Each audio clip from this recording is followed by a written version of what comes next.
And thank you, Dr. Sharif, for You're that welcome. very moving story. And I will try to make the case, in fact, that technology can be a mirror for students, for their learning, for their relationships, and for their communication. And I couldn't agree more about the importance of educators and parents as co-educators for children. They are the most important factor in a child's learning. And we've got to do a lot more to train up educators to really play the kind of role that Dr. Sharif is mentioning. I think you're all familiar with the national shortage of well-trained educators across the board. I mean, in early childhood and all the way through K-12 certainly and beyond. So our hope is, at the George Lucas Educational Foundation, that technology and the internet can be a way of sharing the riches that so many talented educators bring to this through the internet. I will, I'll try to make a number of points fairly succinctly, and I apologize if they're a little general. I put together, I don't know, maybe 15 slides here. And I'll run through them very quickly, but I think the important thing is if they're provided on the flash drive, as a number of your presentations are, you can use these to go back to some links that I'll mention very briefly. But there's a lot of great resources now online, and this is a really exciting time to be doing this work. Why don't we just pause and take a deep breath on June 17th, 2010. Because these issues that we're talking about have been around for many, many years, and those of us who've been around the track a few times in the past decades have been talking about the issues of early childhood, about technology, what's the role of television. Now we're sitting on top of a tremendous moment in history. And one of the things I'd like you to look at is a talk by Clay Shirky from NYU on TED, Technology, Entertainment, and Design, these TED Talks. Have any of you seen these TED Talks on the internet? So it's amazing, but in 8 minutes, Clay will summarize for you where we are in June 2010. He says we should all be grateful to be alive because we are alive at a moment in history where we are witnessing the greatest explosion in human expressive capability. Think about that, going back to Gutenberg and beyond 600-700 years ago. We are now witnessing the ability for kids, educators, early childhood educators, parents, to express what they know and to share that, as Michelle's research points out. That's the real value of technology, is the ability to talk to each other, not just to get content, and there's a lot of great content on the internet. My gosh, 650 programs from a place of our own, half of them in Spanish, now available.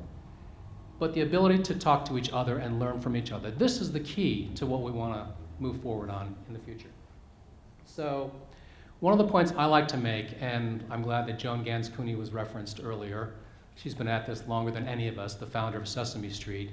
She likes to say that let's think about TV and media in a different way, as their contents and what they represent, not as technology. So I like to avoid the word technology in talking about education and talk more about media and what it actually is about, because Joan makes this point that just because kids, and this goes back decades, spend a lot of time reading comic books outside of school, nobody has ever argued that they shouldn't be reading books inside of school. Because the books they read inside school, the kinds of experiences they have in quality early childhood settings, are very different from what they do with their own time outside of school. So I've been talking about 6 edges of educational innovation. I've got a new book coming out about this topic, and I will try to quickly apply each of these to early childhood. And the first one is to really think differently about these issues. Invariably, in every conference, someone stands up, as they have today, and said, don't kids spend too much time with digital media? I've got kids. They go home, you talk to teenagers who are just staring at these little screens. Isn't this evil? Isn't this the wrong thing to be encouraging? And someone else will stand up and say, what about the digital divide? What about all those families and kids who do not have access to these tools that we've talked about? So if you agree that the first issue is they spend too much time with these media, I think we can all agree to that. I do. I'm an advocate for media and technology, but I will be the first to say We've created a society and culture where kids spend too much time. On average, believe it or not, 7.5 hours a day on average. Many kids spend more than that, and you know them. They're in your communities. In our house. In your homes, as parents and as grandparents. So that's a misallocation of time. Too much time spent with media and technology. But at the same time, we can all agree that kids from lower income families deserve this too. They deserve to have iPhones and iPod touches and mobile technologies and smartphones to close that digital divide. So if you agree on both of those things, then that just suggests we've got to do a better job in finding the right balance. The edges of curriculum, we've talked about, the importance of social and emotional learning, and the ways in which media and technology can now help us think about accelerating kids' learning. This is the great lesson going back many years to Sesame Street. Most of you, I think, like maybe Tim, grew up with Sesame Street. I was actually a teenager at the time. But in that very first study, Sesame Street demonstrated that we could accelerate kids' learning. It's hard to imagine, but in the mid-60s, there were a number of imagine ourselves in 1965 if you can, and someone saying, you know, like Joan, I think there's a way to use television to teach kids their letters and numbers. A number of early childhood educators said, TV's the enemy, it's not going to work. And we're having trouble teaching kids their letters and numbers in kindergarten. There's no way you can do this for 3-year-olds using television. The first season, the goal was to teach kids number recognition from 1 to 10, to count from 1 to 10. It's hard to imagine, but back then a number of folks said it couldn't be done. They proved it in the first ETS study that Bill mentioned. Now the curriculum in Sesame Street teaches kids to count from 1 to 40, and they're learning it at 2 or 3. It can be done. These things can be done if we just give kids the right environment, the right experiences. I could talk for a long time about all of those topics, but they're important, and hopefully we'll have some more time to talk about these in the follow-up discussion groups. So here's where I'd like to just say that what's really exciting about technology is that it can now personalize learning and can customize learning for every preschool kid. I'll make that claim. And one exciting way in which you can do that, you saw a little bit of it this morning on that slide about kids in assessing their own reading abilities can take a little assessment. It's online. They can see it. Their parents can see it. Their child care provider can see it. And they can create this little circle of learning about where they're at and how they could improve.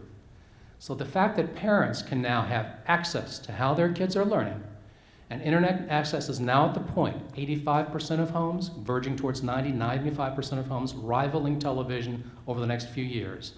It is now possible that every parent can have this capability. And also, I'll refer you to a project called iRead.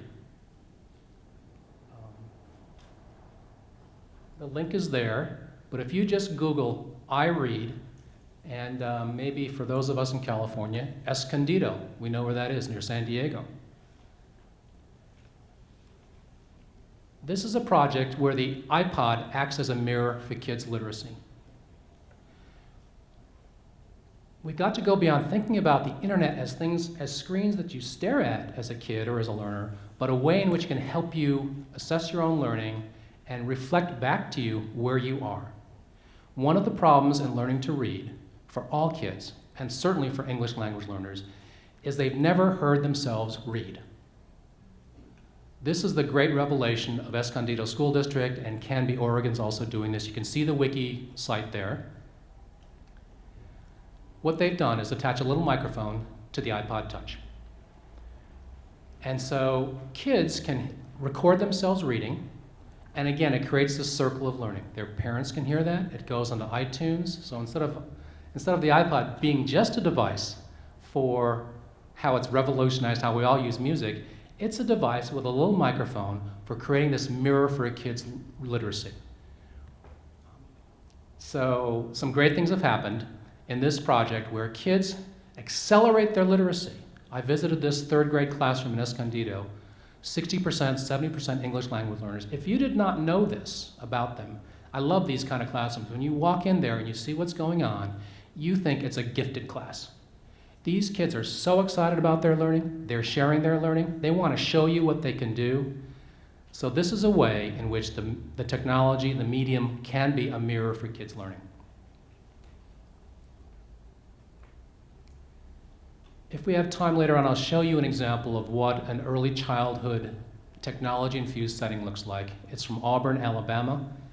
It's the Auburn Early Learning Center, a winner of an Intel Prize for a great media and technology-infused classroom. The kids do simulations. They simulate what it's like to be a pilot. They simulate what it's like to travel to outer space. They create things themselves. They're learning a little bit about engineering at the preschool age. They're making things, but they're also using the internet, again, as a mirror for their own learning. They build their own websites. This is something that preschool kids can now do, believe it or not. So in case we don't get a chance to see that, just go to edutopia.org and search on Auburn. Anybody here from Alabama? There's a lot of blue and orange jerseys in this film for some reason, the colors of Auburn University.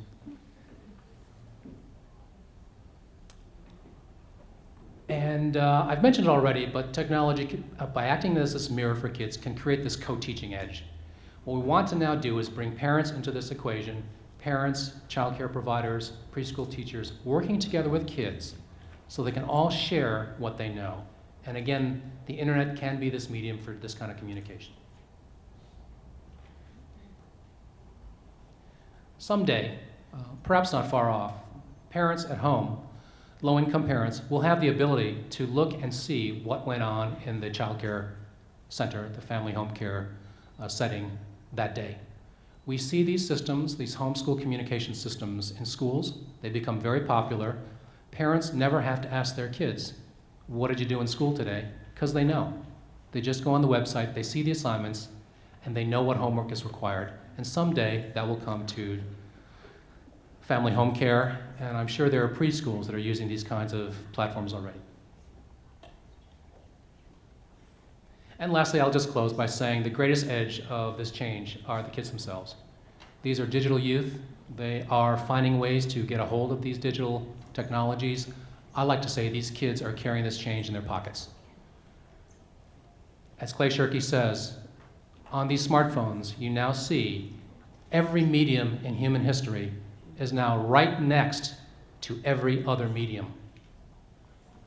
Books, newspapers, photography, television, radio, music.